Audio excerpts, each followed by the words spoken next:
자요. 71번부터 한번 보도록 그렇게 하겠습니다. 자, 70번 매매 계약이죠. 1번 부동산 매매에 있어서 미리 소유권 이전 늦게를 격려받았다. 지금 봐봐요. 우리가 과실이죠. 이건 매도인이고요. 매도인이고 여기 매수인이죠. 항상 뭐가 기준이라고 그랬죠? 인도 3월 1일 인도하기 전에는 매도인, 인도하고 난 후는 매수인이에요. 근데 여기 등기죠. 등기 1월 1일 등기는 아무 필요가 없는 거예요. 알겠죠? 그래서 등기하고 과실하고는 관계없어. 그래서 등기를 격려받든 말든 관계없이 아직 매매된 걸 완급하지 않았죠. 그럼 어떻게 한다? 이때 과실은 누구한테 간다? 매도인한테 간다. 매도인 이렇게. 2번 매도인이 계약 당시 매매의 목적이 된 권리가 자기에게 속하지 않음을 알지 못한다. 누가요? 매도인이요. 매도인이 자기 것인지 몰랐다. 그러면 선의의 매도인이죠. 자, 그러면 우리가 전부 타인의 권리에서 선의의 매도인은요 여기서 뭐죠? 매수인이 선의일 수 있고 악일 수 있죠. 선의일 수 있고 악이죠. 선의인 경우는 손해를 배상하고 악인 경우는 손해를 배상하지 않고 계약을 말 수 있다, 해지할 수 있다 이 말이죠. 그래서 여기가 선의의 매도인이죠. 선의의 매도인은 매수인이 선의이냐 악이냐 따라서 그래서 손해를 배상하지 않고 계약을 말 수 있다, 해지할 수 있다 이란 말이에요. 알겠죠? 그러니까 여기서요 매도인이 선인 경우는 이때는요 알지 못한 경우에 그 권리를 치다가 매수인에게 이전할 수 없을 때 매도인은 손해를 배상하고 계약을 해지하죠. 이때 매수인은 누굴 얘기한다? 선의의 매수인을 얘기한다 이 말이죠. 3번 담보책임 면책 특약이 있죠. 아무리 여러분요 담보책임을 면제하는 특약이 있다고 하더라도 하자가 있는 것을 알면서 고지하지 않았다. 그때는 담보책임을 다시 진다. 그래서 알면서 고지하지 않았다. 알면서 책임을 면하지 못한다. 면한다 틀렸죠. 면하지 못한다 이렇게 얘기해야 돼. 그래서 우리가 담보책임은 임의적이니까 담보책임을 면제할 수 있잖아요. 그런데 하자가 있음을 알면서도 고지하지 않는다. 책임을 면하지 못한다 이 말이죠. 4번 목적물의 인도와 동시에 대금을 지급하죠. 그럼 어디에서 인도 장소다. 목적물이 있었던 장소다. 인도와 동시에 인도 장소에서 이렇게 인도와 동시에 인도 장소에서 이렇게. 5번은요 예약 완결권의 제척기간이 지난 후에 이렇게 돼 있나요? 예약 완결권의 제척기간이 지난 후에 상대방이 예약 목적물인 부동산을 인도받았다 이렇게 돼 있죠. 그러면 제척기간 봐봐요. 우리는 제척기간은 뭐냐? 제척기간은 형성권이죠. 먼저 중단이나 정지라고 하는 제도가 없다. 제척기간은 포기라고 하는 제도가 없다. 제척기간은 법관이 직권으로 조사하는 것이다. 직권으로 조사하는 것이고 제척기간은 당사자 간의 합의로 정하고 합의가 안 되면 몇 년이다? 10년의 시간이 흐르는 것이고 제척기간은 목적물을 인도받아 뭐하고 점유하고 있어. 인도받아 점유하고 있어도 제척기간은 뭐한다? 진행한다. 이게 바로 뭐가 다르다? 소멸시효하고 다르다 이 말이죠. 소멸시효는 어떻게 돼요? 목적물을 인도받아 점유하고 있으면 소멸시효는 진행한다 안 한다 이 말이죠. 그래서 인도받아 점유한다. 인도받아 점유하고 있는 경우 진행한다 이렇게 얘기를 하는 것이죠. 이런 좀 이해되셨나요? 자, 이것을 얘기하는 것이에요. 됐죠? 이렇게. 자, 정답 몇 번이다? 몇 번이요? 2번이요? 이렇게. 자, 70번요.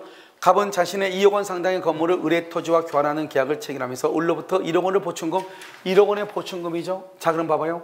우리가 교환계약은 뭐냐? 간단해. 교환계약은 뭐다? 유상계약이고, 그 다음에 쌍무계약이고, 그 다음에 낙성계약이고, 그 다음에 불요식계약이다 이 말이죠. 자, 됐죠? 자, 여기 봐봐요. 유상이니까요.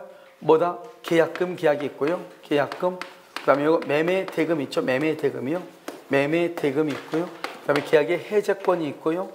그 다음에 담보책임이라고 하는 것이 있고요. 담보책임. 그 다음에 쌍무계약이니까요.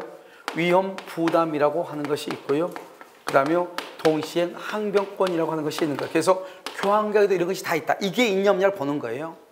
그런데 여기 보면 매매대금이죠. 여기 보충금이죠. 보충금에 관한 것은 매매 대금에 관한 규정을 준용하는 거예요. 그럼 보충금 1억 원을 주기로 했죠. 근데 보충금 1억을 주지 않으면 그건 채무 불이행이에요. 채무 불이행이면 계약을 말 수 있다, 해제할 수 있다, 이런 말이죠. 1번 갑을사의 계약은 요물 그러면 안 되지. 요물 알죠? 원래는 계약금을 주니까 요물이 아니죠. 낙성계약, 낙성계약이지 요물이 아니다 이 말이죠. 요물계약은 현대계보죠. 현상광고, 대물변제, 계약금 계약, 보증금 계약을 얘기하고요. 2번 갑과 을은 특별한 사정이 없으면 서로 하자담보채무를 지지 않는다. 말이 안 되죠. 여기 보면요. 여기 보면 담보책임이라는 게 있어 없어? 있죠. 그래서 담보책임을 질 수 있다. 지지 않는다. 틀렸죠. 자, 2번요. 3번 보충금 1억 원을 미지급이죠. 보충금 1억 원의 미지급이면 보충금은 뭐하고 똑같죠? 매매대금. 미지급은 뭐죠? 채무불이행. 채무불이행이 있으면 계약을 말 수 있다. 해제할 수 있다. 해제사유에 해당하지 않는다. 틀렸죠. 해제할 수 있다. 여기에 해제할 수 있다. 아까 보충금은 매매대금. 매매대금을 지급하지 않으면 채무불이행. 계약을 해제할 수 있다. 4번 계약 체결 후 건물이 을의 갑하고 을이 있죠. 갑하고 을인데 을의 과실이죠. 지금 갑의 건물하고 을의 토지니까 건물이 을의 잘못으로 소실됐죠. 그러면 채권자의 잘못으로 소실됐죠. 채권자 위험 부담주의죠.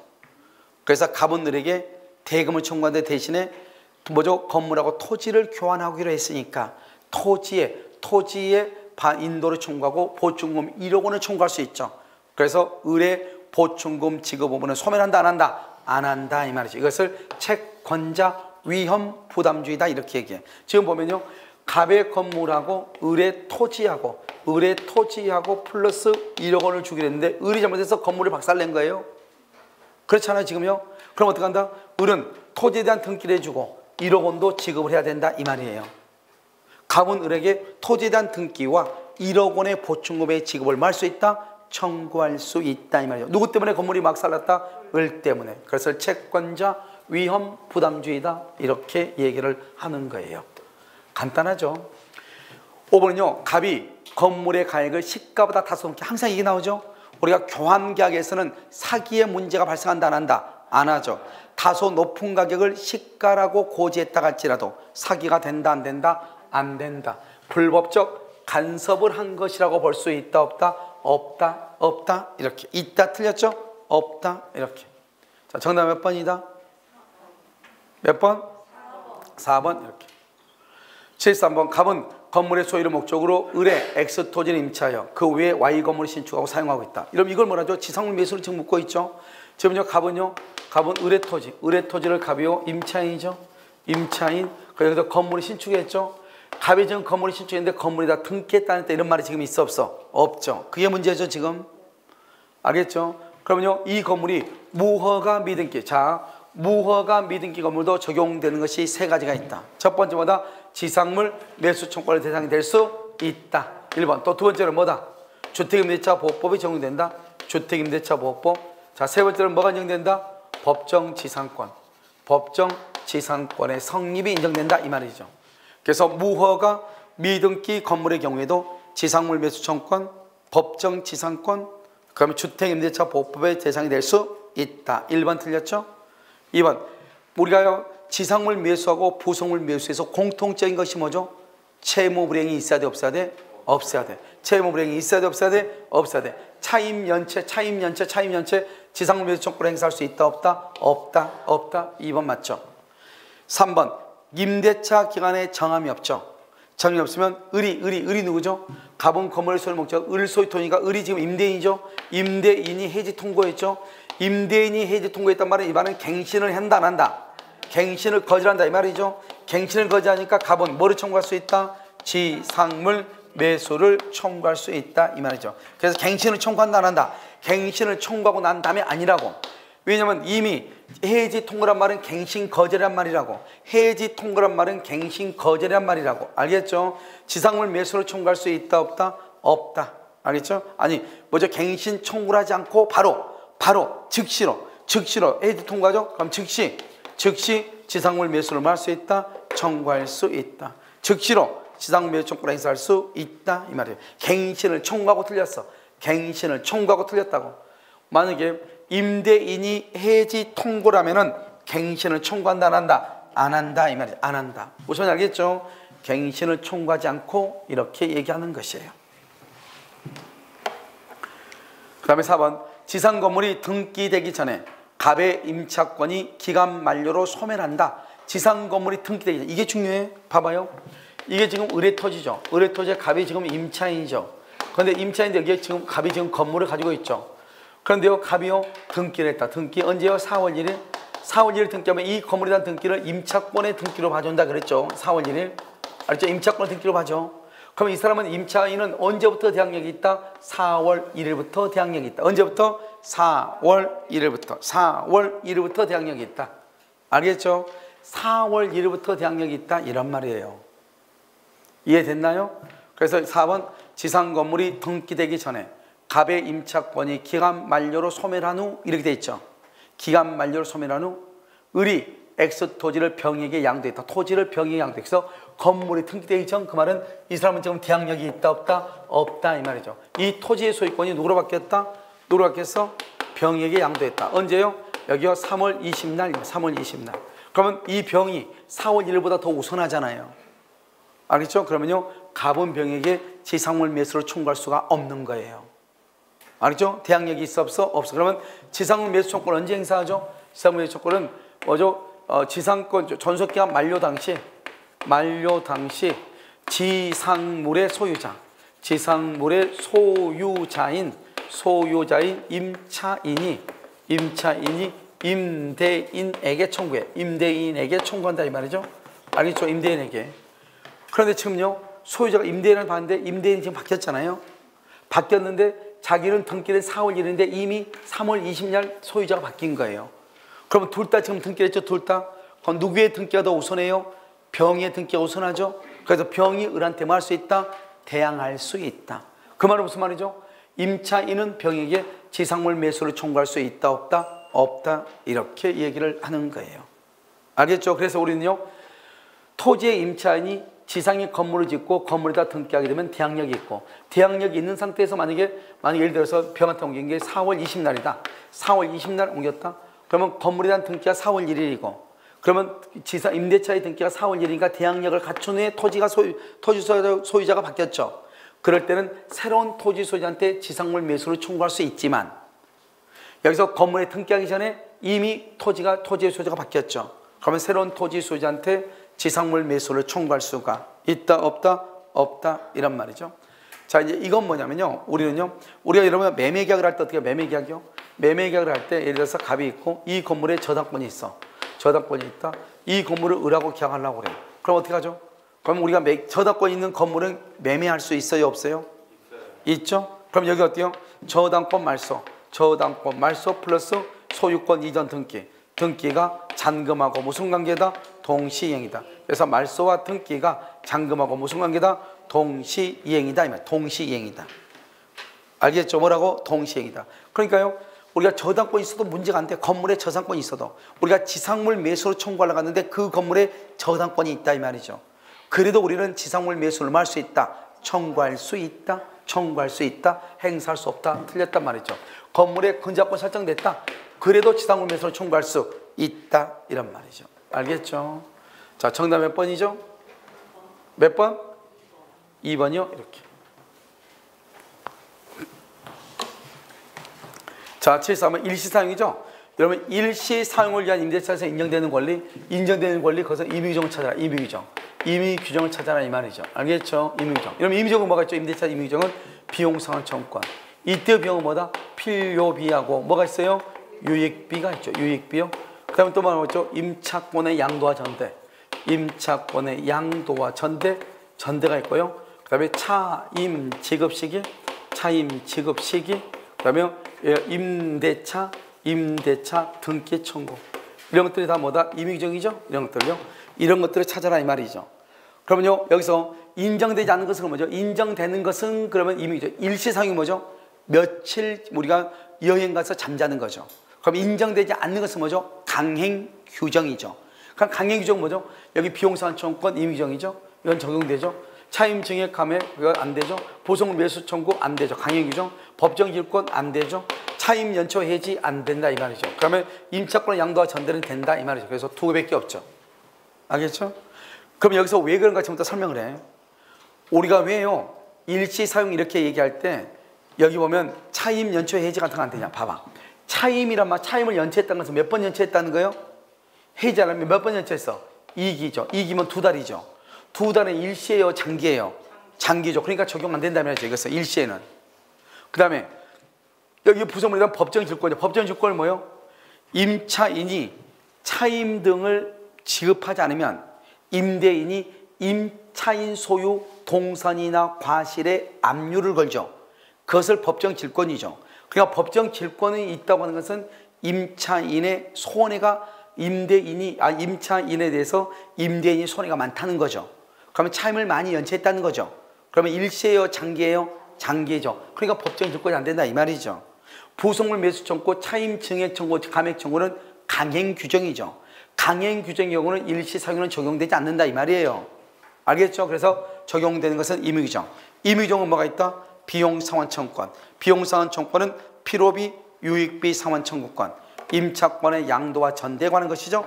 정답 몇 번이다? 2번이다 이 말이죠. 2번 이렇게. 무슨 말인지 아시겠죠? 몇 번? 2번. 자, 75번 주택임차보호법이죠. 시장, 군수 또는 구청장에 의해서 직권조치. 직권조치로 동력이 발생되죠. 직권조치로 동력이 발생되죠. 그럼 어떻게 해야 돼요? 직권조치로 동력이 발생되면 일단 대항력은 일단은 상실을 해. 중요한 것은 말소가 됐으니까 말소 회복을 해야 될 거 아니에요. 말소 회복을 할 때는 두 가지야. 하나는 뭐다? 이의 절차. 이 절차에 따라서 재등록이나 회복이 됐죠. 그러면 옛날에 직권말소가 잘못됐다 이 말이죠. 그러면 종전의 대항력이 그대로 유지가 돼. 그대로. 새로운 대항력 틀렸어. 새로운 대항력은 이 절차 없이 재등록을 했을 때는 새로운 대항력, 이 절차를 거쳐 재등록할 때는 종전 대항력이 그대로 유지가 돼. 알겠죠? 종전의 대항력이 그대로 유지된다. 3번 낙찰대금 지급기일 이전에 선순위 근저당권이 다른 사유로 소멸한다 이 말이죠. 임차권의 대항력 소멸한다 안 한다? 안 하죠. 잘 봐봐. 여기 봐봐요. 이 건물이 있고 갑이요 을이죠. 을이 임차인인데요. 임차인이 9천만 원 있는데 9천만 원요. 이 사람이 전입신고만 했어. 전입신고만 했다 이 말이죠. 9천이나 가지 말고요. 2억이랄까 2억이 받을 게 있는데요. 보증금이요. 전입신고라고 아무것도 안 한 거예요. 그런데요. 여기 밑에는요. 밑에는 병이 있고 여기는 정이 있잖아요. 이렇게요. 정이요. 그런데 여기는요. 전세권이 있고요. 여기는요. 저당권이 있단 말이죠. 여기는요. 2억이고요. 여기도 2억이에요. 그런데 경매대금은요. 경매대금은 3억으로 경매대금이 나옵니다. 3억으로 경매대금이. 그런데 여기 앞에요. A가요. 근장인데요. 근저당. 이 사람이요. 3천만 원의 근장이 있는 거예요. 이렇게. 여러분 그러면 어떻게 돼요? 우리가 만약에 경매가 되죠. 경매가 되면 어떻게 돼요? 어디가 말소 기준 권리예요? A죠. A 이하는 다 소멸하는 거예요. 소멸하면 어떻게 돼요? 이 3억 가지고 나눠 갖는 거죠. 그럼 어떻게 하죠? 이 사람이 얼마 가져가? 3천만 원. 그럼 여기서 얼마 가져가요? 2억. 그럼 큰일 나. 2억을 가져가려면 어떻게 해야 돼요? 전입신고. 이건 소액이 아니죠? 소액이 아니니까 반드시 뭐가 있어야 돼요? 확정일자가 있어. 확정일자. 그럼 확정일자가 지금 있어요? 없어요? 없죠. 이 사람은 여기서 저당권 자면은 여기서부터 다 소멸하니까 임차권도 소멸하고 이 사람은 2억을 한 푼도 못 받는 거예요. 알겠죠? 그 다음에 어떻게 한다? 전세권자가 2억을 가져가. 그럼 2억 3천이니까 얼마 남아? 7천 남죠? 그러면 이 정이 2억 중에서 7천을 받고 1억 3천을 손해보는 거예요. 무슨 말인지 알겠죠? 내 말 지금 이해됐냐고?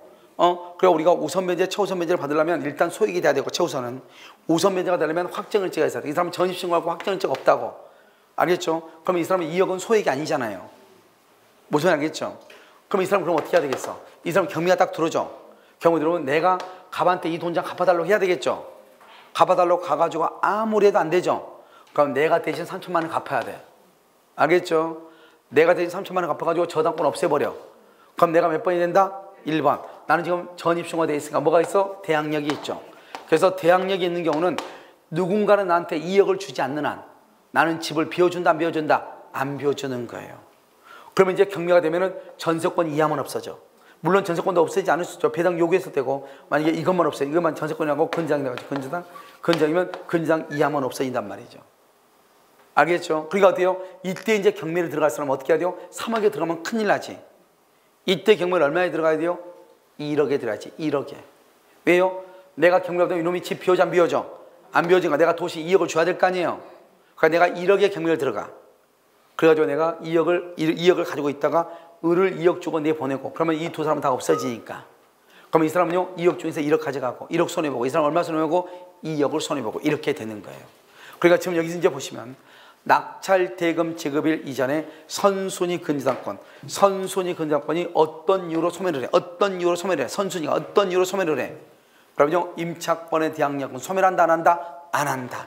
무슨 알겠죠? 그것은 이것을 얘기하는 것이에요. 됐나요 지금요? 상당히 좀 까다롭긴 하죠. 알겠죠? 이렇게. 자 4번 대항 요건을 갖춘 임차인의 임대차 보증금 반환 채권에 대한 압류 및 전부 명령이 확정된 후 소유자인 임대인이 당해 주택을 매도한 경우 임대인은 전보금 지급 의무를 면한다. 자, 이 말이 무슨 말이냐? 이런 것이에요. 자, 그러니까 갑이 있고 여기 을이 있죠. 여기는 임차인이죠. 그럼요, 임차인이요. 보증금 1억을 줬죠. 보증금 1억. 이건 임대인이죠. 그런데 여기 있어요. 이 A가 누구냐? 채권자죠. 이 채권자가 을한테요 1억을 빌려주죠. 그럼 이 사람을 채무자라고 얘기하는 것이죠. 그런데 이 사람이 돈을 얻고 보증금 1억밖에 없으니까 여기에 대해서 압류를 딱 걸죠. 압류나 가압류를 딱 걸죠. 알겠죠? 그러면 이 갑은 어떻게 해야 돼요? 이 돈을 을한테 반환하면 안 되죠. 끝났을 때 누구한테 반환해야 된다? A한테 반환해야죠. 그런데 이 갑은요 자기는 A한테 돈을 빌린 적이 있어 없어? 없죠. 빌린 사람 누구다? 을이죠.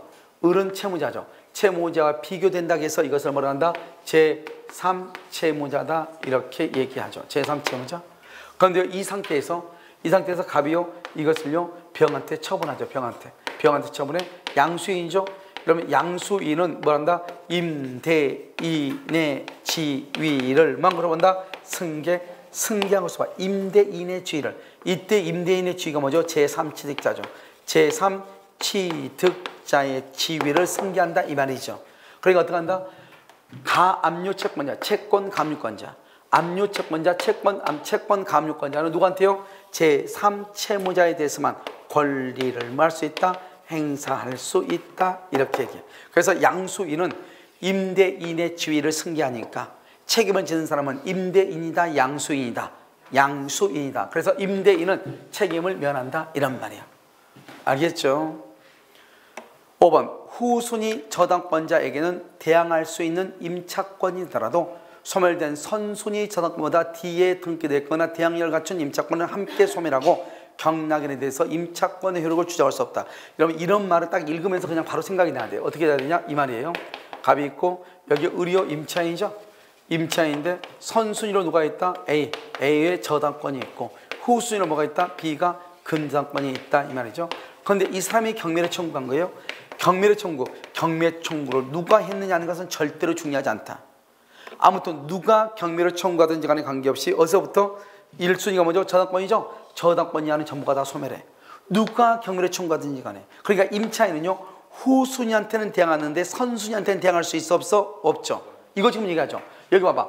후순위한테는 대항할 수 있지만 선순위보다는 선순위는 뒤에 등기되어 있거나 대항력 하자. 뒤에 선순위보다는 뒤에 이걸 얘기한단 말이죠. 그러니까 누가 경매를 청구하든지 관계없이 1번부터 전부가 다 소멸하는 거예요. 그러면 임차권도 소멸하죠?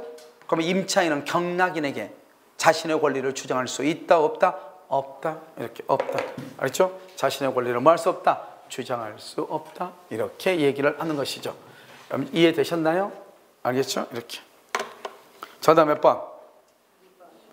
2번 이렇게. 자, 70권은요. 2022년 1월 갑은 선순위 권리자가 없는 을의 X 상가 건물 보증금 1억 원, 월세 40만 원. 얼마 안 되죠? 1억 원에 월세 40만 원 임차에 대항력을 갖추고 확정일자를 갖췄네요. 선순위 권리자가 지금 없다고 그랬죠? 알겠죠? 확정일자 받았다. 여기요 을이죠. 을의 것에 갑이요. 갑이 보증금이 얼마밖에 안 돼요? 1억. 월세는 40. 확정일자도 받았죠? 그리고 대항력이 있고 우선 변조권이 있죠? 알겠죠? 그럼 1번요. 갑이요. 3기를 연체했다. 3기를 연체하면 뭐한다? 3기의 차임액의 상당을 연체하면 갱신을 거절할 수 있죠? 갱신을 거절하면 동시에 뭐가 인정되지 않는다? 권리금은 보장되지 않아요. 갱신 요구를 거절할 수 있으면 권리금도 보장되지 않아. 그러니까 이러면 3기를 연체하면 갱신도 거절할 수 있고 권리금도 보장이 안 되는 거예요. 2번은요. 임대 기간에 대하여 별도의 약정이 없으면 몇 년이다? 몇 년? 1년이다. 그래서 임차권은 상가는 최단 몇 년이다? 1년이다. 이렇게. 3번 갑이 보증금 반환 청구 소송의 확정 판결에 따라 경매를 신청하죠. 확정 판결로 경매를 신청하죠. 그러면 건물 명도 의무라고 하는 것은 반대급부의 이행이라고 그래. 반대급부의 이행. 이행은 집행 개시 경매의 요건이 아니다 이 말이죠. 경매의 요건이 아니다. 왜요? 자, 그럼 봐봐요. 전세권 봐봐요. 여러분 전세권은 경매를 청구할 수 있죠. 전세권 자체는. 그럼 여기 전세권의 존속기간이 만료되면 어떻게 하죠? 갑은 을에게 전세금을 반환하죠. 전세금. 그 다음에 을은요 갑에게 목적물을 인도하고 그 다음에 말소 서류를 줘야죠. 이 두 가지는 무슨 관계다? 동시이행이죠. 동시이행은 채무불이행이 아니다? 아니죠. 채무불이행 아니니까 경매를 할 수 있다 없다? 없다 이 말이죠. 알겠죠? 그러면 여기서 어떻게 해야 돼요? 그러면 동시이행이고 채무불이행이 아니고 경매를 할 수 없죠. 그러면 이때 을이요 경매를 청구하려고 그래. 을이 경매를 청구하려고 그래. 그럼 우리 경매를 청구하려면 어떻게 해야 돼요? 먼저 동시행일 때는 경매가 안 되니까 먼저 항상 동시행일 때는 자신의 채무를 제공해. 목적을 인도하고 말소에 필요한 서류를 줘. 자신의 채무를 제공해서. 그 다음에 이 갑한테 뭐를 달라고 해야 돼요? 전세금을 달라고 해. 그런데 전세금은 안 줘. 전세금을 안 주는 것을 뭐라 한다? 이행지체라고 하죠. 이행지체에 빠뜨려서 경매를 청구한다 이 말이죠. 경매를 청구한다 이 말이에요. 그러니까 우리가 전세권은 그 자체가 경매권이 있어. 그러면 이때 전세권자가 경매를 청구하려면 자신의 채무를 제공해서 상대방을 이행지체에 빠뜨려야 경매한단 말이죠. 그런데 임차권은 민법에 있어 주택임대보호법상의 임차권이라든가 민법의 임대차는 경매를 청구할 수 없어요. 임차권을 가지고 보증금 주지 않는다고 해서 경매를 청구할 수 없다고. 경매를 청구하려면 반드시 어떻게 해야 되냐? 보증금을 반환해달라고 소송을 제기해. 그 판결문을 뭐라 한다? 집행권원이라고 그래요. 집행권은 이 판결문을 가지고 와서 경매를 해야 돼. 판결문을 가지고 와서 경매를 해야 된다고. 무슨 말인지 알겠죠? 그래서 이 판결문에 의해서 경매를 신청한다 이런 말이에요. 이해되셨나요? 그러니까 판결문으로 경매를 하니까 굳이 내가요 이사갈 필요가 있다 없다? 없죠. 알겠죠? 만약에 임차권에 의해서 경매를 청구하면 자신의 반대급부를 이행해서 상대방을 이행지체에 빠뜨려야 되겠지만은 전세권에 의해서나 아니고 임차권도 아니잖아요. 판결문에 의해서 경매하니까 자기는 그 집에서 살면서 경매할 수 있다 이 말이에요. 알겠죠? 그래서 건물 명도 의무는 집행 개시의 요건이다 아니다? 아니다 이렇게 얘기해. 아니다 이렇게.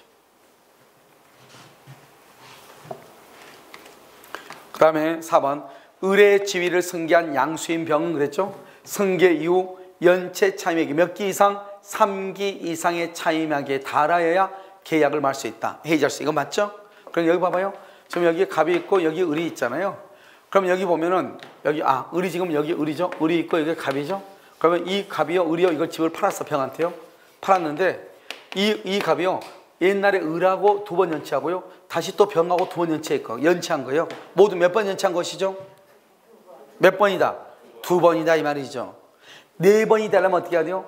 이 을이 갑에게 가지고 있는 차임 채권이죠. 채권을 여기서 병한테 뭐라 한다? 채권 양도 양수 절차를 밟았으면 4번인데 이런 것이 없으면 채권은 특정인과 특정인이죠. 그래서 몇 번이다? 2번이다. 그러니까 새로운 양수인한테 몇 번을 연체해야 해지한다? 3번 이렇게. 알겠죠? 상가를 몇 번? 3번. 주택은 몇 번? 2번. 이렇게 얘기하는 것이다. 이런 말이죠. 자, 5번은요. 보증금이 전액 변제되지 않는 한 X 건물에 대한 경매가 실시되어 매각되더라도 갑의 임차권은 뭘 한다? 존속한다. 이렇게 되어 있나요? 지금 여기 보면 지금 아무도 없다고 했죠? 선순위가 없다고 그랬죠? 선수가 없으면 자기가 1번이죠? 1번인데 경매가 되는데 보증금을 전액 편지받지 못했죠? 그런데 여기 보면 뭐가 있어? 대항력이 있죠? 우리 법조문에 뭐라고 되어 있냐? 경매가 되면 대항력 있는 임차인은 보증금이 전액 변제되지 않는 한 이 대항력 있는 임차권은 보증금을 전액 변제받을 때까지 소멸한다 안 한다? 안 한다. 이렇게 안 한다. 매각되더라도 임차권은 존속한다 이 말이죠. 소멸하지 아니한다 이렇게. 알겠죠? 자, 정답 몇 번이다? 4번. 이렇게. 자, 77은요. 2022년 갑은 친구 을과 계약 명의사항을 약정하였다. 계약 명시다. 그러면 명시상 약정이죠. 명시상 약정은 유효이다, 무효이다, 무효이다. 그 사실을 알고 있는 병, 악이죠. 악의의 병이죠. 악의의 병은 그래서 명의 수탁자 을과 매매계약에 따라 을명의로 소유권 이전 이 등기는 무효가 돼. 무효가 되고 을은 소유자가 아니에요. 소유자가 아니다. 누가 수자다? 병이 소유자가 된다 이 말이죠. 자, 그럼 여기서 이제 왜 그런가 봐. 지금 여러분 여기가 계약 명사가 항상 갑을 신탁자죠. 이 신탁자 갑이요 자금을 주죠. 자금 1억 원을 10억을 준단 말이죠. 그래서 을이죠. 을을 뭐란다? 수탁자죠. 수탁자. 그래서 여기서 명의 신탁을 하죠. 명의 신탁 약정은 유효이다, 무효이다, 무효이죠. 그래서 수탁자죠. 그래서 여기 수탁자가 뭐란다? 그래서 매수인이죠. 매수인. 이 매수인이 여기 병하고 계약을 하죠. 병하고 이 사람 매도인이죠. 이 매도인은 선인 경우하고 악인 경우하고 완전히 다르죠. 이때 선이냐 악이냐는 것은 이 병이 을하고 계약을 체결할 때, 계약을 체결할 당시 갑하고 을하고 명의 신탁이 있다는 것을 알았냐 악이 몰랐냐 선이다 이 말이에요. 알겠죠? 그럼 이 사람이 선이죠. 선인 경우 수탁자한테 등기를 하잖아요. 그럼 등기하면 이 등기는 유효가 되고 그래서 을이 뭐가 된다? 소유자가 돼. 그래서 을이 이걸 정한테 처분하죠. 그럼 정은 뭘 불문하고? 선, 악을 불문하고 소유자가 된다. 무슨 법칙? 엄폐물의 법칙. 이건 매매일 때 만약에 지금처럼 여기서 병이 악이다. 악이면 어떻게 하냐? 악이면 을 앞으로 되어 있는 등기는 무효이다. 등기는 무효이고요. 이때는 병이 소유자가 된다. 병이 소유자 이렇게. 병이 소유자. 그래서 을이 등기가 무효이고요. 병이 소유자가 된다. 이런 말이죠. 그럼 이 등기가 무효니까 어떻게 해야 되죠? 이 등기를 뭘 해야 되죠? 말소 의무가 있죠. 말소를 해줄 의무가 있고 병은 소유자니까 자기는 을한테 집을 팔고 돈 받았는데 자기가 다시 소유자니까 매매 대금을 어떻게 해야 되겠죠? 여기서 대금 반환 의무, 대금을 반환할 의무가 있죠. 대금 반환 의무 이 두 가지는 무슨 관계다? 동시이행이다 이런 말이에요. 알겠죠? 그런데요, 이 갑하고 을하고 계약상 명의상이 무효니까 갑은 을한테 소유권 이전 등기, 갑은 을한테 소유권 이전 등기는 청구할 수 있어 없어? 없죠. 대신 갑이 을한테 준 자금 매수 자금이죠. 매수 자금을 부당 이득으로 반환을 뭐 할 수 있다? 청구할 수 있다. 청구하는데 매수 자금을 안 준다 해서 유치권이 된다 안 된다? 유치권이 안 된다. 이것은 매매일 때 만약에 경매이다. 경매일 때는 병이 뭘 불문하고? 선악을 불문하고 누가 소유자다? 경락인 누구? 을 다른 말로 수탁자 을이 언제나 소유자가 되는 것이다. 이렇게 매매일 때 매도인이 선이냐 악이냐를 구분해서 선일 때는 수탁자가 무조건 소유자인데 악일 때는 수탁자 등기는 무효이고 다시 매도인이 소유자가 된다. 이것을 계약 명시탁이다. 이렇게 얘기를 해. 알겠죠? 1번 을은 X 토지에 대한 소유권을 뭐 하지 못한다? 취득하지 못한다. 취득하지 못하죠? 악이니까 취득하지 못한다. 2번 병이 을과의 계약 내용대로 갑에게 양도할 의사를 표시. 이게 중요하죠. 을과의 계약 내용대로 그대로 갑에게 양도할 의사를 표시했죠. 알겠죠? 그러면 을은 병에게 이 약정을 원인으로 소유권 이전 등기를 뭐 할 수 있다? 청구할 수 있다. 그랬는데요.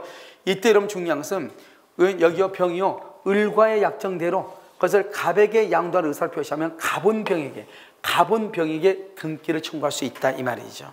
갑이 병에게. 알겠죠? 그 다음에 3번요. 을이 X 토지의 소유권 이전 등기를 을이 등기를 말소하지 않으면 병은요 등기 말소와 대금 지급은 무슨 관계죠? 동시이행. 그러면 등기를 말소하지 않으면 대금을 지급한다 안 한다? 반환을 뭐 할 수 있다? 거절할 수 있다. 그래서 여기서 을이요 등기 말소 의무하고요 대금 반환은 무슨 관계다? 동시이행이다. 이렇게. 4번 을이 X 토지를 악의의 정에 을이 악의의 정에게 그러면 정은 뭐를 불문하고? 선악을 불문하고 소유권을 뭐 할 수 있다? 취득할 수 있다. 뭐를 불문하고? 선악. 명상약정은 무효이죠. 그래서 갑은 을에게 제공한 매수 자금에 대해서 부당이득 매수 자금은 반환을 청구할 수 있어 없어? 있다. 뭐를 청구를 못해? 등기는 청구를 못하고 매매 대금은 청구할 수 있죠. 매매 대금을 청구했는데 주지 않죠. 그러면 경매를 청구할 수는 있다 없다? 없다. 이렇게 가야죠. 경매를 청구할 수 없다. 정답 몇 번이다? 2번. 2번이죠. 2번. 알겠죠? 2번은 을이 병에게 청구하는 것이 아니라 누가 청구한다고 해서 갑이 병에게 청구한다. 갑이. 을하고 병하고 계약은 무효니까. 그런데 이 병이 뭐라냐? 그러면 내가 그냥 갑하고 계약한 것으로 할게. 갑하고 계약한 것으로 할게 이 말이죠. 그러면 갑이 병에게 등기를 청구한다 이 말이죠. 알겠죠? 그래서 계약 명의 신탁의 경우 알겠죠? 이것을 지금 얘기하고 있고 아주 어려운 지문은 거의 다 나왔다. 아시겠죠? 여러분 2번은 뭐냐면 여기서 을이 병에게 아니고 뭐라고 한다고? 갑이 병에게라고. 아시겠죠? 자 78번 2022년 5월 26일 갑은 친구 을과 명상약정. 명상약정 무조건 뭐예요? 그래서 갑은 병소유 토지를 매수했다. 병소유 매도인이죠. 그래서 갑은 매수인이죠. 매수하면서 갑하고 병하고 계약 자체는 유효이다 무효이다? 유효이다. 알겠죠? 이렇게 유효이다 이렇게. 병에 붙다가 을 명의로 등기하고 을 명의로 등기, 을 명의로 수탁자죠. 등기는 유효이다 무효이다? 무효이다. 그래서 을 명의로 갑한테 부탁을 해가지고 을 명의로 등기를 했다. 등기는 유효이다 무효이다? 무효이다. 을은 소유자다 아니다? 소유자가 아니다. 그럼 누가 소유자다? 병이 소유자다 이렇게. 알겠죠? 그러면 갑하고 을하고는 뭐가 있다? 명의 신탁이 있다. 그럼 명상은 유효이다 무효이다? 무효이고 명상이 무효일 때는 해지할 수 있다 없다? 없다 이 말이죠. 그 다음에 갑하고 병하고 계약 자체는 유효니까 갑은 병에게 소유권 이전 등기 소유권 이전 등기를 말 수 있다? 청구할 수 있다. 그런데 만약에 이 을이 이것을 정한테 처분한다. 그러면 정은 뭘 불문하고? 선, 악을 불문하고 소유자가 되고 여기서 적극 가담한다? 적극 가담하면 유효이다 무효이다? 무효이고 여기서 만약에 이 을이 정한테 처분해서 정이 소유권 취득하면 이 을은 갑과의 관계에서 횡령죄다 아니다? 횡령죄가 되지 아니한다 이렇게 얘기했잖아요. 그 다음에 을의 등기가 무효죠. 무효니까 이 등기를 뭘 한다? 말소하든지 또는 뭘 할 수 있다? 진정명의 회복을 원인으로 하는 소유권 이전 등기를 청구할 수 있다. 이때 말소는 누가 한다? 병이 할 수 있고 갑이 할 수 있다. 병은 소유자고 갑은 아직 소유자가 아니다. 그래서 병은 직접 말소하고 그 다음에 갑은요 병을 뭘 해서? 대위에서 말소한다. 이게 차이가 있는 것이죠. 알겠죠? 그 다음에 진정명의 회복은 누가 하는 것이다? 현재 소유자. 누구다? 현재 소유자 누구죠? 병이. 병이요. 이전 등기는요. 현재 등기 명의. 현재 등기 명의. 현재 등기를 가지고 있는 사람은 누구다? 을이죠. 그래서 병이 을을 상대로 진정명의 회복을 원인으로 하는 소유권 이전 등기를 청구할 수도 있다 이 말이죠. 알겠죠? 자 1번 병과 갑이죠. 병과 갑이죠. 병과 갑 사이의 매매 계약은 뭐다? 유효이므로. 유효 맞죠? 갑은 병에게 소유권 이전 등기를 청구할 수 있고 갑의 등기 청구권은 소멸시효에 걸리지 아니한다 이렇게 되었죠. 그래서 여기서 매수하면서 병에게 부탁하여 갑이 현재까지 점유하고 있다. 갑이 현재 점유하고 있다. 점유하고 있으니까 소멸시효는 걸린다 걸리지 않는다? 걸리지 아니한다. 알겠죠? 2번 을이요 제3자 정에게 등기하죠. 그럼 을은 신탁부동산의 처분 대금을 취득하게 되므로 갑에게 그 부당이득으로 반환해야 된다. 여기서요 이 을이요 갑에게 반환해야 돼요? 병에게 반환해야 돼요? 누구한테 반환해야 돼? 여기서는 지금 현재 누가 수의자죠? 병이 수의자죠. 병이 수의자죠. 그래서 갑에게 그것을 반환한다 이게 아니고 누구한테 반환해야 되죠? 병에게 반환해야죠. 병에게 반환한다 이렇게. 병은 소유권에 의해서 을 명의 등기를 직접 말소 청구할 수 있나? 직접. 갑은 어떻게 한다? 병을 뭘 해서? 대위. 여기는 직접이고 대위고. 알겠죠? 직접이고 대위. 어디 갔어? 직접이고 대위고. 4번 소유권은 매도인에게 복귀했죠. 그래서 갑은 을에게요 부당 이득을 원인으로 등기를 말 수 있다. 청구할 수도 있고. 그 다음에 뭐를 청구할 수 있다? 병은 을에게 뭐를 청구할 수 있다? 진정 명의 회복. 소유권 이전 등기 할 수 있어요 없어요? 있다. 그래서 진정 명의 회복을 청구할 수 있다. 자 이제 여기 봐. 우리가 이제 뭐가 문제가 되냐면요. 원칙적으로 지금 여기요 이 을하고 병이 있잖아요. 그런데 지금 여기는 원칙적으로 이 갑이라는 사람이 병이라는 사람하고 여기 봐. 갑은 병에게 소유권 이전 등기 청구하죠. 그런데 뭐는 청구를 못하냐? 1번. 2번은요 대금 반환을 청구를 못해요. 왜 청구를 못하죠? 갑하고 병하고 계약은 유효잖아요. 유효니까 이 사람이 대금 줬죠. 대금 줬으니까 이 사람은요, 대금을 이 사람 갑한테 줬기 때문에 이 사람한테요, 이 계약 자체가 유효니까 대금은 달라고 하면 안 되고 뭘 달라고 해야 돼요? 등기를 달라고 해야지. 내 말 좀 이해됐죠? 다시 봐 이제. 자, 그런데요, 이 병이 그걸 정한테 처분하죠? 정한테 처분하면 어떻게 해야 돼요? 정한테 처분하면 병은 손해가 있어요, 없어요? 병은 손해가 없는 거예요. 왜요? 갑한테 뭘 받았으니까. 갑한테 뭘 받았어? 대금을 받았잖아요. 대금을 받았으니까 손해가 하나도 없는 거예요. 무슨 말인지 알겠죠? 그러니까 여기 보면 일단 갑하고 병하고 계약이 유효인데, 이 갑이 계약이 유효인데 병한테 돈 달라고 하면 안 되죠. 뭐 달라고 해야 돼? 등기를 달라고 해야죠. 등기를. 알겠죠? 그 다음에 을이 병한테 처분했죠. 정한테. 정한테 처분하면 갑은 병은 아무런 손해가 없는 거예요. 왜? 갑한테 이미 뭘 받았으니까? 대금을 받았으니까. 결국 손해배는 사람 누구죠? 갑이죠. 그래서 여러분요, 갑하고 을 간의 관계에서, 갑하고 을 간 판례가 뭐라 했냐? 이 갑과 을 간의 관계에서 횡령죄는 성립하지 아니한다. 알겠죠? 횡령죄. 그런데요, 횡령죄는 성립한다. 옛날에 횡령죄 성립한다 끝이었어요. 근데 이번에 바뀌었다고요. 여기서 우리 판례가 뭐라 했죠? 갑하고 을하고 이렇게 양자가 명시상이죠.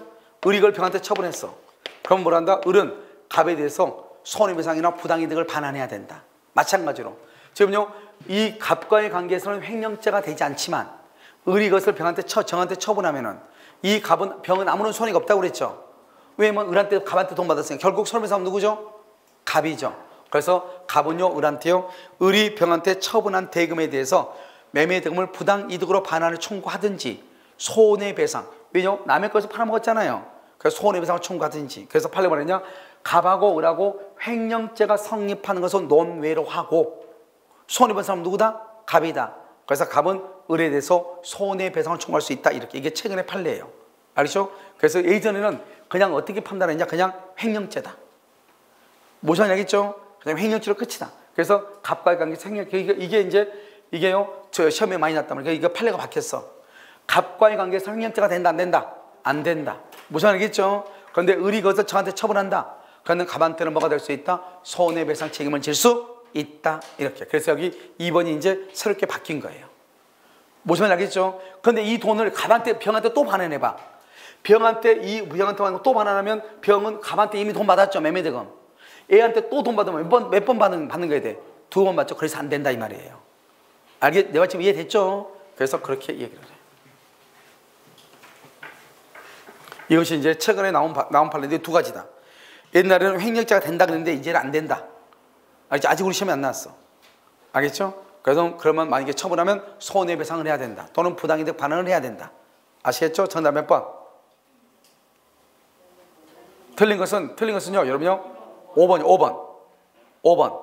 알겠죠? 여러분, 진정명의회복은 누가 해? 진정명의회복은 누가 하냐고? 현재 소유자. 현재 소유자가 누구예요? 현재 소유자가 누구냐고? 병이죠. 누구죠? 누구한테 이전 등기 청구해? 누구한테? 현재 등기 명의인. 현재 등기 명의인 누구예요? 현재 등기 명의인은 누구예요? 을이잖아요. 을에게 청구할 수 없다. 그래서 있다. 그래서 병은 을 상대로 진정 명의 회복을 원인한 소유권인에게 청구할 수 있다. 이렇게. 그래서 그럼요, 2번은 어떻게 되냐? 전에는 그냥 횡령죄다. 알겠죠? 이렇게 얘기했단 말이죠. 알겠죠? 그래서 지금은요, 횡령죄가 성립되지 아니한다. 왜? 신뢰관계, 신인관계가 없기 때문에. 알겠죠? 그럼 어떻게 할 것인가? 그래서 을이요, 만약에 저한테 처분한다. 그럼 어떻게 한다? 이미 병은 갑한테 이미 매매금을 다 받았다. 그러니까 손해가 전혀 없다. 결국 손해본 사람 누구다? 신탁자다. 신탁자가 부당이득을 뭐 할 수 있다? 청구할 수 있다. 됐나요 지금요? 오케이. 자, 집합건물. 건물의 이게 지금 여러분들 다 바뀐 것만 지금 나왔어. 건물의 노후와 억제, 기능 향상 등을 위한 것으로서 구분소유권 및 대지 사용권의 범위나 내용의 변동을 이렇게 봐봐. 구분소유권 및 대지 사용권의 범위의 변동을 일으키죠. 변동을. 만약에 어떻게 하다 보니까 변경을 하다 보니까 그러면 5분의 4에 동의했어. 5분의 4. 3분의 2 그럼 큰일 나. 5분의 4. 이번에 바뀐 거예요. 그냥 봐봐. 그냥 공용분의 변경 있죠? 그냥 공용분의 변경은 3분의 2예요. 바뀌었어 이번에. 3분의 2. 그런데 여기요, 구분소유권 및 대지사용권의 범위나 내용의 변동을 일으키죠. 변동. 그러면 5분의 4예요. 그냥 공용분의 변경은 3분의 2예요.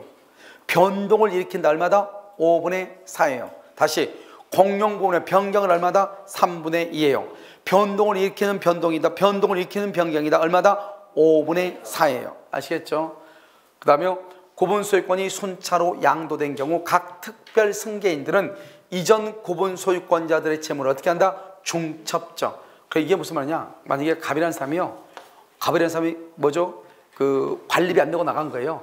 그러니까 을도요 관리비 안 내고 나간 거예요. 근데 병이 왔는데 여기 그 뭐죠? 아파트에서요 관리비 안 되면 절대로 집 못 들어간다는 거예요. 그러니까 할 수 없이 병이요 관리비를 다 냈어요. 밀린 것을. 그러면 병을 어떻게 한다? 을하고 갑한테 가서 돈을 받을 수 있는 거예요. 이 사람들이 관리비 안 내고 도망갔다 해서 관리비 채무가 없어지는 것은 아니다. 그래서 같이 세 사람이 같이 다 책임을 진다 이 말이죠. 공동으로. 알겠죠? 책임을 지는데 어떻게 한다? 자기는 이 두 사람 걸 자기가 연체한 적은 없잖아요. 그래서 다시 가서 구상권을 행사할 수 있다 이런 말이에요. 그것을 중첩적으로 인수한다 이렇게 얘기를 해요. 자, 저 구분소유권 몇 개 이상? 여기 봐봐. 재밌는 말이죠. 우리가 건물의 관리인, 입주자 대표회의 회장, 관리인으로 선임이 되죠. 그러면 그 사람은요 스스로 선임된 사실을 소관청에 스스로 신고해야 돼. 누가요? 선임된 자가 소관청에 신고해야 돼. 알겠죠? 그래서 서울특별시장, 특별도지사, 시장, 군수, 자치구의 구청장 이것을 소관청이라고 하는데 소관청에 스스로 가서 신고해야 돼. 알겠죠? 내가 어느 아파트 입주자 대표의 회장입니다 이렇게 신고해야 된다고. 몇 세대 이상일 때? 몇 세대? 50세대. 50세대 이상일 때. 알겠죠? 150세대는 뭐냐? 비교. 150세대는 뭐라고? 150세대는 뭐라고? 회계감사. 회계감사를 할 때는 몇 세대다? 150세대. 50세대는 뭐다? 관리인 신고. 소관청의 관리인 선임 신고. 그것을 뭐라고 한다? 그것을 50세대. 150세대는 뭐라고 한다? 회계감사. 이해됐나요? 이렇게. 자, 4번. 4번은요. 건물의 노후와 억제 또는 기능 향상 등을 위한 것으로서 구분소유권 및 대지상권을 범인한 내용의 변동을 일으키는 공용부분 변경. 아까 이거 앞에 했었는데 얼마나 한다? 공용부분 변경. 아까 1번에 세서 안 했어요? 이거 2개 됐네요. 지금요 2개. 알겠죠? 얼마다? 5분의 4. 지금 2개 됐어요. 2개. 알겠죠? 5분의 4. 죄송해요. 자, 5번. 임시관리인은 선임된 날로부터 몇 개월 이내? 6개월 이내 관리인 선임을 위하여 관한 집회 또는 관리위원회를 소집해야 된다. 맞아요? 맞아? 그럼 몇 번 있어 정답이에요? 몇 번? 3번이 뭐예요? 알겠죠? 그것만 보시면 돼요. 50세대, 150세대. 4분의 3, 3분의 2. 아주 최근에 바뀐 것들이에요. 아시겠죠? 그건 잘 보면 되죠? 이것도 5번도 바뀐 건 바뀐 건데요. 그닥 그렇게 중요한 것은 아니에요. 알겠죠? 임시관리인이죠. 임시관리인. 앞에 5번에 임시관리인 6개월 이내 관리단 집회를 소집해야 된다. 알겠죠? 임시관리는 6개월 이내. 그닥 그렇게 중요한 것은 아니에요. 그래서 이제 뭐죠? 새롭게 변경된 것인데요. 1번하고 4번이 지금 같이요. 똑같이 돼 있어. 그렇죠. 자요. 80번. 자, 틀린 것은요. 매매대금 된다 안 된다? 안 돼. 뭐만 된다? 소비대차, 준소비대차만 적용돼. 소비대차, 준소비대차. 소비대차, 준소비대차 이렇게. 2번. 대물변제 예약 당시 담보물의 가액이 차용액 및 이에 붙인 이자의 합산액에 미치면. 여기 봐봐. 예약 당시가 중요해요. 예약 당시 여기 담보물의 가액이 미치지 못한다. 미달이죠. 미달될 때는 이 법에 적용된다 안 된다? 안 돼. 뭐를 해야 돼? 초과해야 돼. 초과해야 된다고. 자, 청산금의 미집으로 본등기가 무효가 되죠. 왜냐면 청산 절차는 강행 규정이니까. 그런데 그 후 청산 절차를 다시 밟죠. 다시 청산 절차를 다시 밟았죠. 그럼 유효가 돼. 유효가 될 수 없다. 틀렸어. 유효가 돼. 그러니까 우리가 강행 규정이죠. 청산 절차를 밟지 않으면 무효죠. 다시 청산 절차를 밟았죠. 그러면 그때부터 유효가 돼. 그때부터 유효가 돼. 알겠죠? 이렇게. 매매대금 안 되죠? 예약 당시 담보물의 가액이 채권액을 초과해야 돼. 미달되면 적용된다 안 된다? 안 된다. 이렇게. 그 다음에 4번. 가등기 담보법에 정해진 청산 절차 없이 이걸 왜 그러냐면 이걸 얘기해요. 지금 이 건물이요. 이 갑의 건물이 5억짜리죠. 5억짜리인데 을이요. 여기서 갑한테 2억을 빌려주고요. 소비대차죠. 소비대차를 하고요. 여기서 뭘 한다? 이 을이요. 여기다 등기를 해. 우리가 가등기하면 가등기 담보잖아요. 소유권 이전 등기 하면 이것을 양도담보라고 하는데, 양도담보요. 양도담보 소유권 이전 등기 하면. 그런데 이 사람은 양도담보권자이지 이 사람은 소유자는 아니라고요. 왜요? 우리 민법에서 소유자가 되려면 매매, 교환, 증여, 매매, 교환, 증여를 가지고 등기해야 돼. 그런데 이 사람은요, 양도담보니까 이 사람은 소유자도 아니다. 아니잖아요. 그런데요, 그럼 누가 소유자다? 갑이 그러면 소유자잖아요. 소유자. 갑이 소유자. 그런데 우리가 제3자가 봤을 때는 누가 소유자처럼 보여? 을이 소유자처럼 보이죠? 을이 병한테 처분하죠? 그럼 병은 아무것도 모른다. 선이일 때는 소유권을 취득해. 그럼 봐봐, 이 사람은 소유자가 아니죠? 아닌데 제3자한테 처분했죠? 제3자가 선이면 소유자가 돼버리죠? 결국 손해본 사람은 누구예요? 갑이죠. 갑이 소유권을 잃게 되니까. 그래서 갑은 을한테 손해배상을 청구할 수 있다 이 말이에요. 그러니까 이거 보면 선의의 제3자의 소유권을 취득하게 한 채권자는 을은 채무자 갑에게 불법행위 책임, 손해배상 책임을 진다 이란 말이에요. 불법행위 책임을 뭐라고 한다? 손해배상 책임이란 말이죠. 그 다음에 5번은요, 채권자와 채무자가 담보권 설정 계약을 체결하면서 가등기. 여기 봐봐, 가등기 이후에 발생한 채권도 알죠? 가등기 담보권에 피담보 채권에 포함시키기로 약정을 하죠. 이것도 판례가 유효다 이렇게 되어 있어요. 알겠죠? 유효이다 이렇게. 이것은 우리 기출문제에 딱 한 번 나온 지문이에요. 알겠죠? 그래서 그렇게 합의한 것도 유효이다 이렇게 얘기했어. 됐죠? 지금 유효 이렇게. 자, 그럼요 여기까지죠. 자, 정답 몇 번이죠? 틀린 것은 3번이다 이렇게. 그럼 여러분 보시면요, 우리가 이제 말만 25이라고 하는 것이지 안에 있는 내용들이요, 지문들을 다 바꿔가지고요. 여러분들이 이제 지문 한번 보고 오신 분들은 약간 봤을 때 좀 친근감 좀 있을 수 있겠지만 문제의 난이도는요 5점만 보다는 좀 더 난이도가 있다 이렇게 보시면 되는 것이죠. 알겠죠? 그래서 아마 여러분들이 여기에서요 50점 정도로 맞았다 그러면 앞으로 이제 크게요 문제를 푸는 데는 크게 지장이 없지 않을까 이런 생각이 들죠. 우리가 점수는 사실 쉽든 어렵든 50점을 맞는 것이 상당히 어려워. 알겠죠? 제일 1단계는 40점이죠. 2단계는요 50점을 넘기는 거예요. 그래서 50점을 넘겨야 일단 몇 점을 맞을 수 있냐? 60점을 맞을 수 있거든요. 아시겠죠? 그래서 지금 이렇게 문제 보면 특히 특별법에 관한 문제들이 약간 좀 난이도가 좀 있죠. 그래서 여러분들이요 조금 어려울 수는 있어요. 근데 여러분 실질적으로 있잖아요. 실적으로 여러분요 그 10월 29일 날 현장에서 볼 때는 특별법이 가장 쉬워. 그러니까 아무리 시간이 만약에 급하다 그러면 특별법은 꼭 풀어야 돼요. 왜냐하면 특별법은 지금까지 거의 대부분 법조문 형식에서 답을 정했단 말이죠. 지금까지는요. 무슨 말인지 아시겠죠? 그러니까 그것을 특별법 꼭 놓치면 안 돼요. 아시겠죠? 자, 일단 오늘 강의는요 여기까지 하도록 하겠습니다.